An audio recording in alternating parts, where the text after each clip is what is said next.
تراویح کے ہر سجدے پر جنت میں ایک گھر ملے گا جس کے 60,000 سونے چاندی کے دروازے ہوں گے۔ جس گھر دے 60,000 بو ہوں وہ تو فیصلہ بات تو ہی وڈا ہوئے گا۔ اور ہر تراویح کے سجدے کے بدلے میں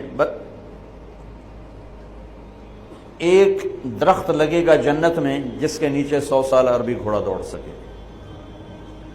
بھائیو کیوں نقصان کرتے؟ 8 پڑھو کوئی مسئلہ نہیں، 10 پڑھو کوئی، 12 پڑھو، 20 کی 40 پڑھو کوئی مسئلہ نہیں، کیونکہ اس میں شریعت نے کوئی رکاوٹ نہیں بنائی۔ یہ رات کی نماز ہے، میں نے آپ کو مدینے والوں کا عمل بتایا، مکے والوں کا عمل بتایا کہ وہ طواف کرتے تھے تراویح کے بعد طواف، اس سے یہ ترویحہ چلا ہے، اس کی یہ لفظ تراویح کا لفظ بعد میں آیا ہے، ورنہ اصل نام قیام اللیل ہے۔ لیکن یہ کہنا کہ تراویح کی نماز ہی کوئی نہیں ہے تو بہت بڑی حماقت اور بہت بڑی نادانی کی بات ہے۔